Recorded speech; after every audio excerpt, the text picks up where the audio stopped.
इस कार्यक्रम के पुण्यार्जक हैं श्री विनोद कुमार जैन मिलेनियम, श्रीमती नीता जैन, समस्त गुरु भक्त परिवार फिरोजाबाद, सुमन प्रकाश, मिथिलेश, अनिल, राजेश, ऋषु, रुचि, Nitin Jain Mumbai, Shrimati Trishala Jain, doctor Monika Jain, doctor Neeraj, Nikhil, Sejal Jain, Paschim Vihar, Delhi, Shrimati Santosh Jain, Shri Vishal Chand Jain, Shrimati Poonam Jain CMA, Pankaj Jain, Amit Jain, राशि जैन, उन्नति जैन, सेक्टर 37 नोएडा, श्री पारसमल, इंदिरा देवी, संजय, विनीता, अजय, नीतू जैन, बाकलीवाल परिवार, सूरत। जैनम जेतु शासनम विश्व कल्याण कारकम। धर्म स्नेही सत श्रद्धालु यहाँ पर उपस्थित आप सभी भव्यवर पुंडरीक पुण्यात्मा महानुभाव, किया कभी बेकार नहीं जाता। इस जीवन की उपजाऊ भूमि में जिस किसी प्रकार के कृत्य का बीज जो बोया जाता है, वह जीवन में अवश्य ही फलीभूत होता है। जीवन की भूमि कभी भी किसी भी काल में अनुपजाऊ नहीं होती। इसी जीवन की भूमि में बोया गया कृत्य का बीज कभी फलहीन नहीं होता। इस जीवन की भूमि को तीनों युगों के माध्यम से इसे जोतकर उपजाऊ बनाया जाता है। इसमें कसायों का जल सिंचन भी किया जाता है। इसमें राग द्वेष के माध्यम से प्रकाश और हवा भी दी जाती है। फिर इस जीवन की भूमि में पड़ा हुआ बीज समय आने पर फल देने में समर्थ होता है। इस जीवन की लंबी दौड़ में, इस जीवन की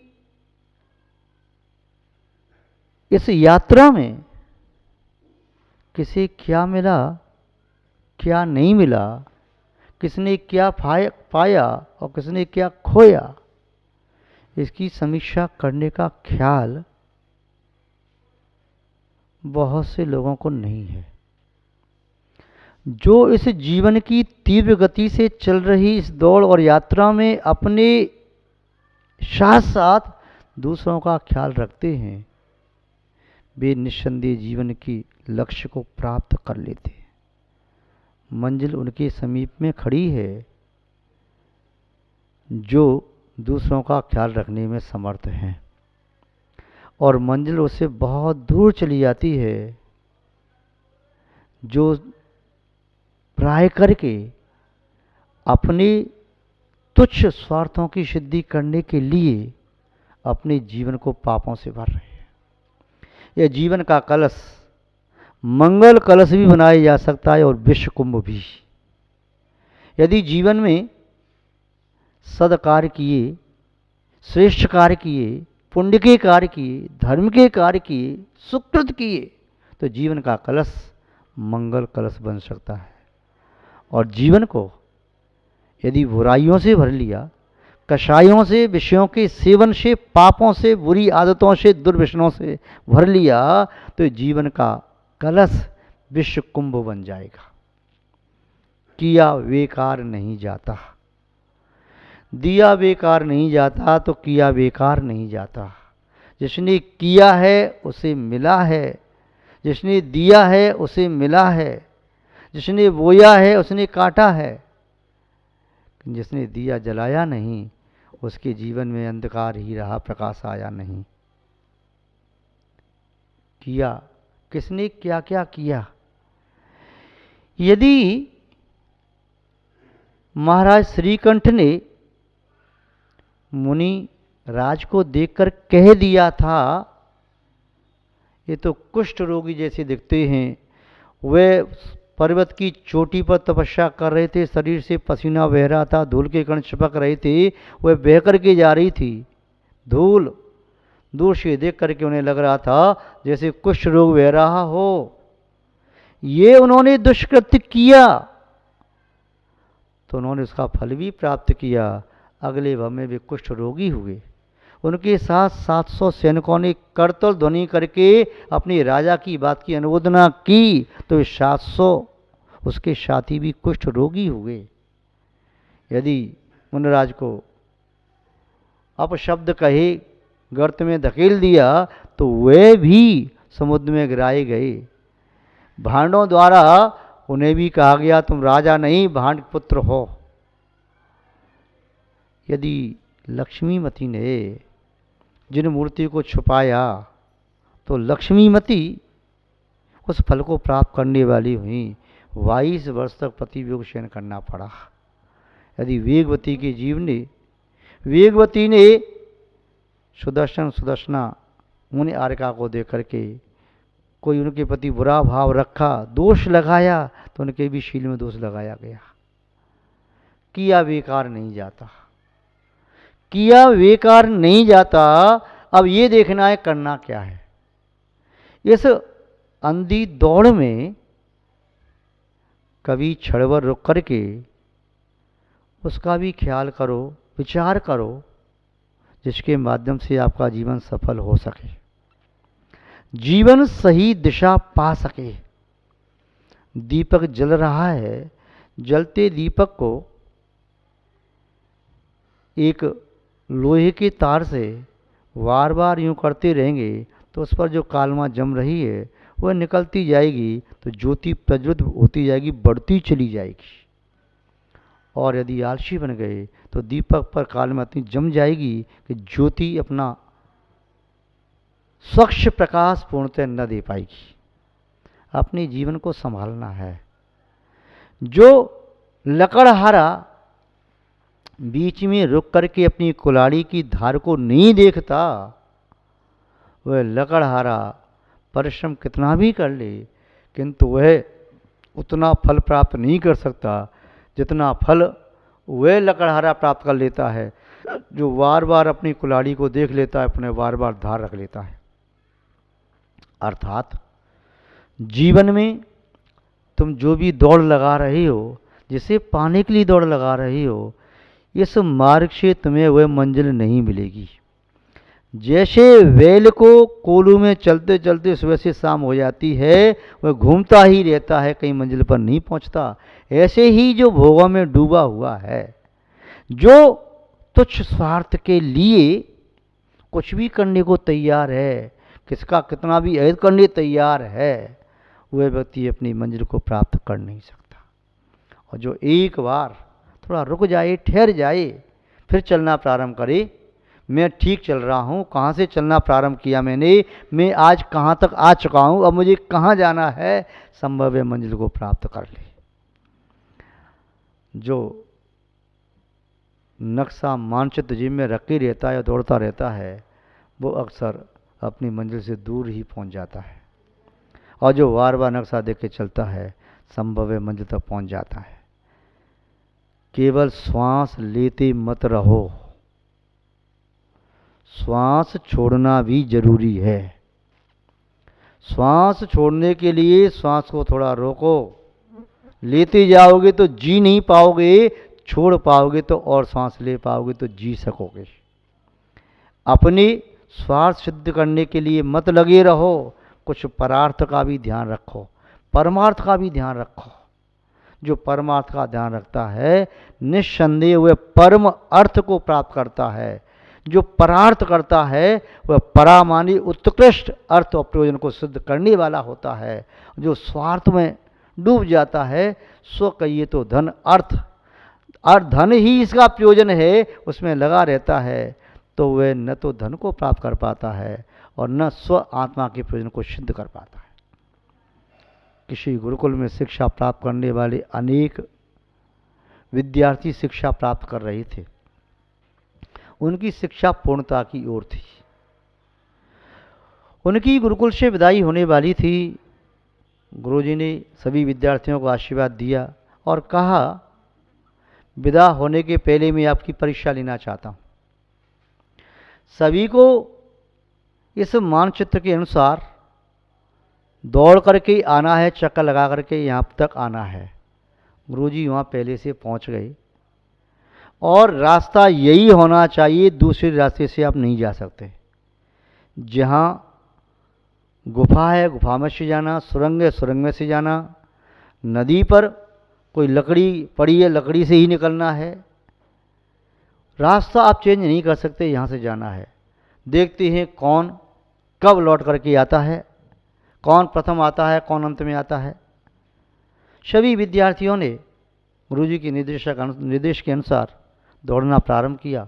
वे दौड़ते गए और प्राय करके जो अव्वल थे, कुशल थे, पराक्रमी थे, धैर्यशाली थे, गंभीर थे, निर्भीक थे, वे दौड़ में आगे आ रहे थे। कुछ विद्यार्थी पीछे भी दौड़ रहे थे। गुफा में से नदी के किनारे से दौड़ते दौड़ते आए। एक अंधेरी गुफा मिली, सुरंग नुमा। वहाँ से निकल के आना था, अंधेरा पड़ा था, उसमें कंकड़ पत्थर पड़े थे।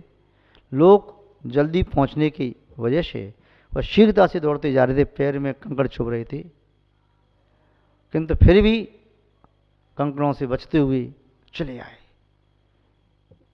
उनमें आगे दौड़ने वाला ही एक विद्यार्थी, जो सबसे आगे तो नहीं था किंतु सबसे पीछे भी नहीं।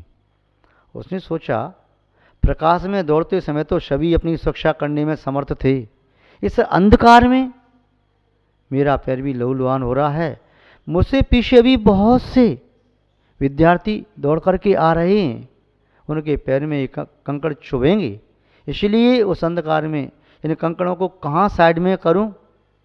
कोई इधर से भी दौड़ सकता है, इधर से भी दौड़ सकता है, इसलिए उन कंकड़ों को जो दिखे अंधेरे में हाथ से टटोलने पर उन कंकड़ों को लेकर के वह झोले में डालता रहा। और पुनः तब तक देखा सभी विद्यार्थी गुफा से दौड़ते हुए, सुरंग से दौड़ते हुए आगे निकल गए। उसके बाहर ही सामने गुरुजी ने नित्य स्थान बताया था, वहाँ स्थित थे। उन्होंने देखा सब विद्यार्थी आ गए। जब गिनती की तो एक विद्यार्थी कम। पूछा और कहाँ हैं? पीछे मुड़ के देखा वह विद्यार्थी आ रहा था। आप देरी से कैसे आए? गुरुजी, वो सुरंग में थोड़ा अंधेरा था, कंकड़ पड़े थे, तो मैं उन कंकड़ों की वजह से मुझे देर हो गई।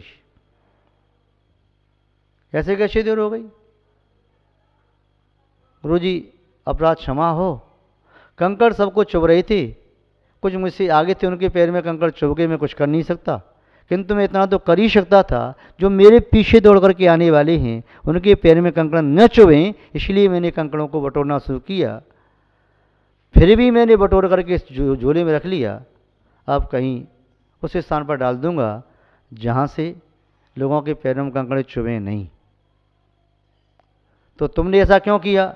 आपने ही बताया था, इस प्रतियोगिता में जीतना इतना महत्वपूर्ण नहीं है जितना महत्वपूर्ण है मानवता की प्रतियोगिता में जीतना।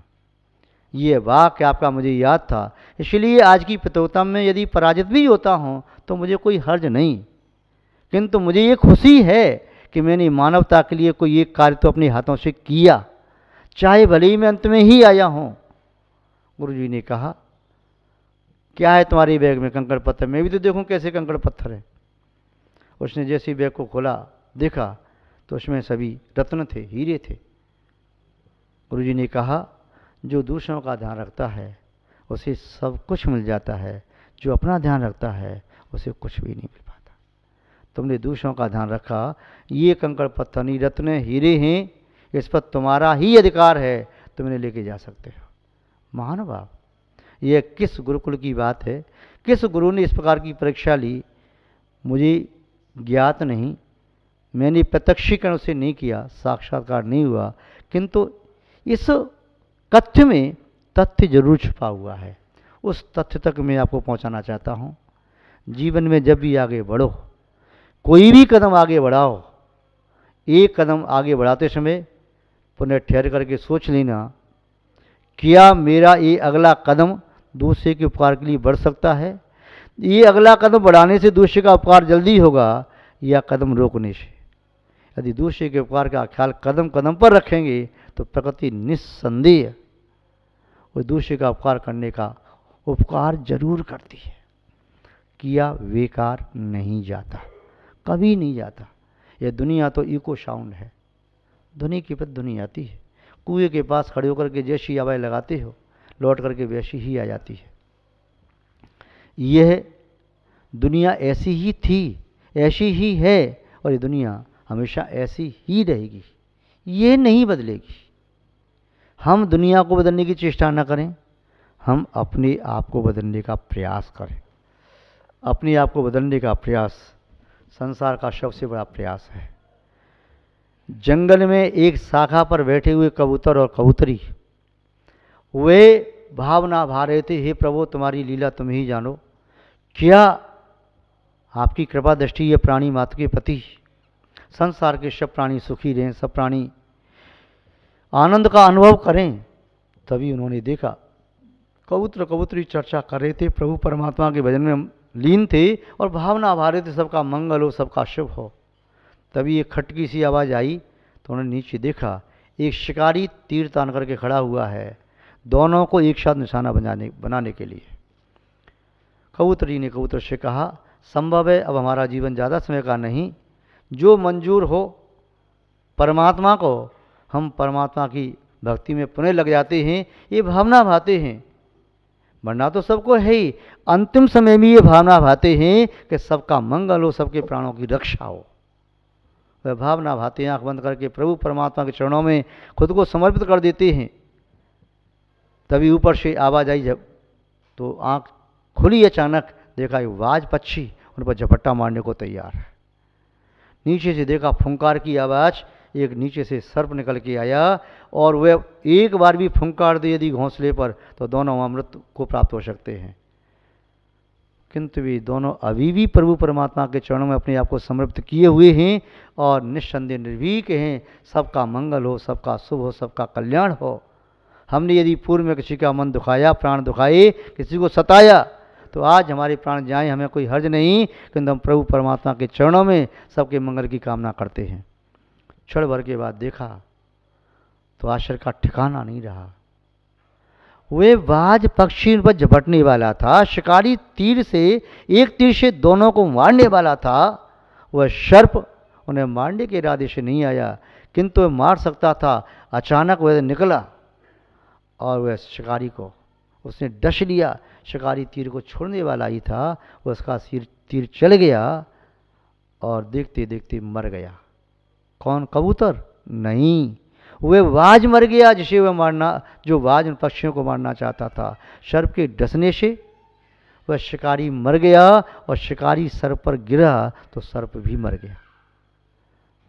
जिसने तीनों के जीने की कामना की थी वे दोनों बच गए और जिन्होंने उनको मारने का भाव बनाया वे मर गए।